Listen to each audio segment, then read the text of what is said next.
akka nama social enterprise irratti hojjetuutti akkasuma immoo business entrepreneurship irratti hojjetuutti hariiroo ilmaan namaatii fi hariiroo bittaa gurgurtaa akkasuma immoo turizimii fi aadaa wal jijjiiruudhaa irratti hojjetuutti biyyoota Austraaliyaatii fi akkasuma immoo Asia, South East Asia fi South Asia irratti hojjedha.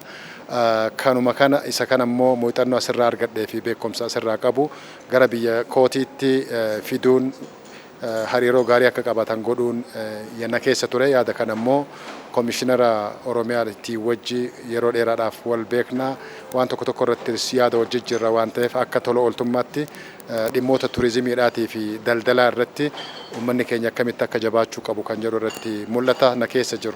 Kanarraa kan ka'e inishiyetiiva san fudhachuudhaan carraa biyya Nepal irratti keessatti piroojeektii hojjedhu wajji hariiroo isaanii wajji gaarii qabaachaan ture.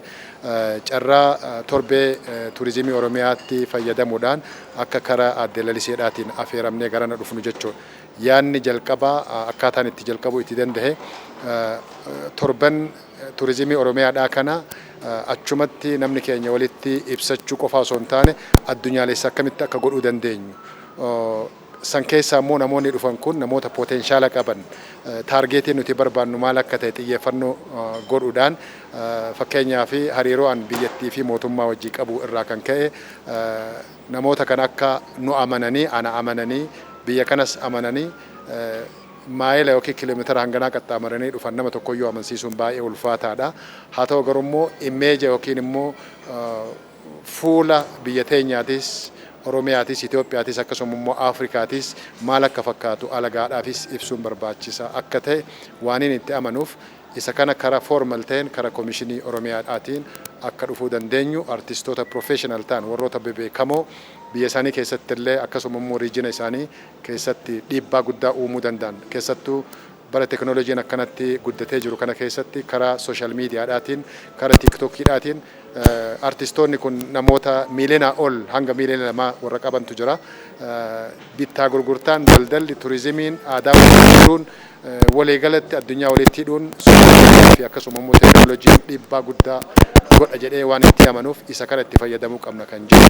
Namoota kumaatamaan bu'aan qabne fiduu irra namoota influensii uumuu danda'an dhiibbaa guddaa pozitiif ta'e uumuu danda'an taargeet goonee isaan kan ammoo akkamitti fiduu dandeenya kan jedhu irratti itti milkoonee namni toora 10 biyya kana dhufuu danda'ee jira jechuudha. Bu'aan isaa maalii kan naan jettee fi bu'aa guddaa qaba. Karaa salphaadhaan baasii xiqqoo baasuudhaan beekumtii guddaa biyyattiifis Oromiyaadhaafis uummata keenyaafis ikonomii yookiin immoo diinagdee biyya kanaatiifis dhiibbaa guddaa uuma jedhee yaada. Gama kaaniin immoo imeejii yookiin immoo fuula biyya keenyaatis nageenya hariiroo uummattoota walitti wal keessa fiduudhaan hawwattoota naannolee hawwattoota turizimiidhaa akkamitti akka daawwachuu danda'an alagaanis warri biraatis kan hin beeknes akka nu baru ka beekus akka konfidensiidhaan yookiin immoo ofitti amanamummaa qabaatee walitti dhufeenya gaarii uumachuu itti danda'an irratti qooda guddaa gumaacha jedheetiin amana jechuudha. Duraan dursee guyyaa 3 very intense waan tahee torbee turizimii Oromiyaa irratti hirmaatanii aadaa ofii garsiisanii keenyas baranii qabatanii gara biyya ofiitti yookiin naannoo isaaniitti akka deebi'uu danda'an waan guddaa akka qabatanii deeman abdii qabna jechuudha. Namni tokko dhiibbaa miiliyoona hedduu yoo uumuu danda'e namni 10 immoo hangam ta'a hangamitti shalagnaa beekuun salphaadhaa miti. Kanaaf guyyaa 3 san torbee turizimii Oromiyaa irratti hirmaatanii aadaa namoonni hedduun biyyattiin guutuun Oromiyaan uummanni keenyaa fi namoonni birootis alagaan dippiloomaatonni as keessa jiran akka irraa baay'ee gammadan miidiyaalee garaagaraa irratti agarree jirra. Erga sangoone booda immoo irreecha irrattis hirmaatanii jiranii. Irreechi aadaa qabnu keessaa isa tokko aadaa guddaa uummanni keenya hubatee sirna gadaa keessatti jabeeffachuu qabuu fi idilee addunyaatti beeksisuu qabu keessaa tokko waan ta'eef achirrattis hirmaatanii gammachuu guddaa qabanii waan baay'ee dubbachaa jiran akka dhuunfaattis akka gareettis biyyattis hoggaa deebi'an waan hedduu akka hojjetan abdii qabna jechuudha. Namni tokko miiliyoona 2 ol foloowarii yoo qabaate namni miiliyoona lama olii sun immoo neetworkii meeqa qaba kan jedhu tilmaamuun naman dhibu. Kanaaf waan achitti argan suuraan isaan ka'an, viidiyoon isaan ka'an, kilippiin isaan baasanii onlaayinii sooshaal miidiyaa irratti qoodan sheer godhan ergaa guddaa qaba, promooshina guddaadha, maarkeetingii guddaadha. Biyya kana beeksisuu irratti akka keessummoonni dhufanii biyya kana daawwatan akka abdii ofitti horan goosisuu irratti qooda guddaa, shoora guddaa uumee jira jedhee yaada. Private sectoriinii fi warri mootummaatis kara salphaadhaan baasii salphaadhaan waan guddaa akka hojjechuun itti danda'amu fakkeenyummaa guddaa agarsiisuun waan bareedaa ta'eef kan irratti xiyyeeffatanii irratti hojjetamee jira jechuudha. Gama kaaniin immoo wancii daawwachuun isaanii jannata addunyaati jedhanii ibsachaa turan jechuudha. Baay'ee dinqisiifatan uumama rabbiin nuuf kenneen alatti ilmi namaa rafuu dhiisee hojii qooda guddaa gumaachee hojii lafarratti yoo hojjete, misooma gaarii yoo hojjete, tola yoo yaade, yoo waliin itti boohare, itti gammade, seenaa ofiitiif eenyummaa ofii addunyatti ibse, guddina waloomaa akkamitti akka guddisuu danda'u irratti yoo fuulleffate ergaa guddaa akka dabarsuu danda'an jarri kun daawwannaa isaanii keessatti illee kara nagahaatiin jaalalaan gammachuu guddaadhaan akka deemanii deebi'an wanciin naannoo sanis daawwannee jirra.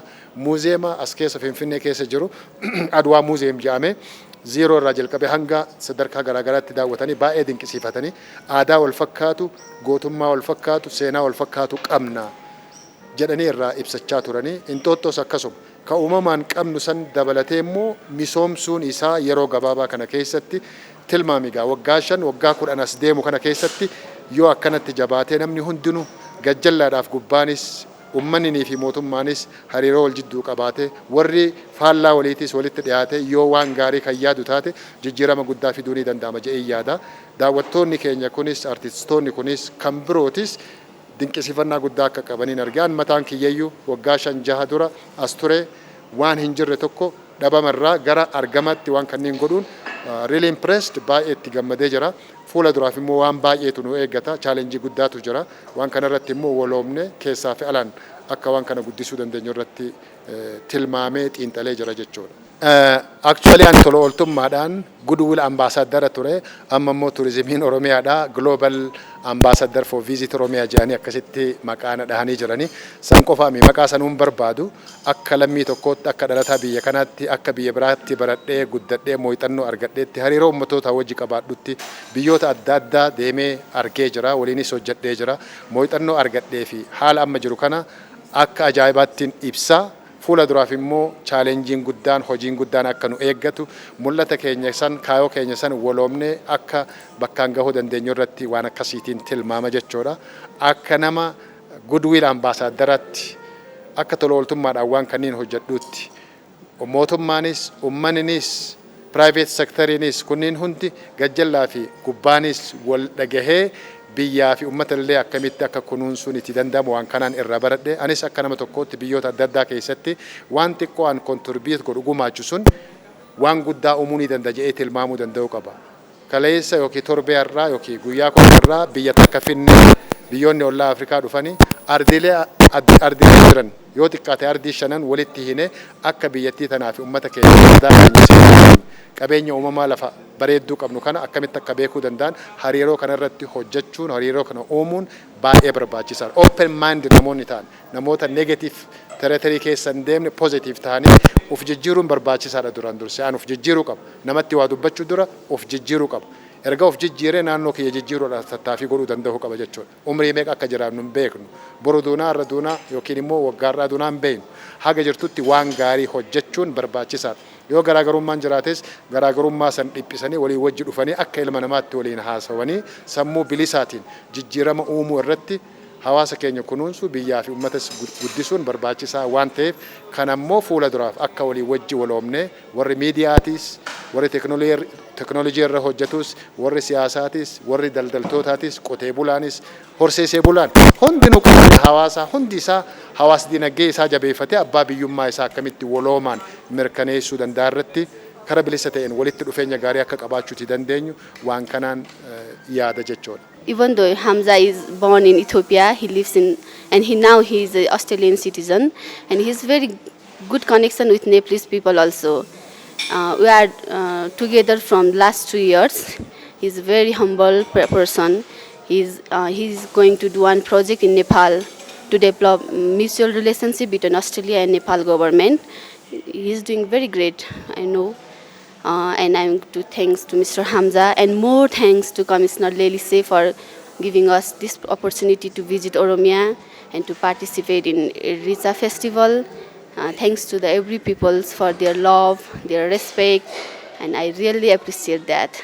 Okay, Mr. Hamza, I call it him as a brother. He's my brother.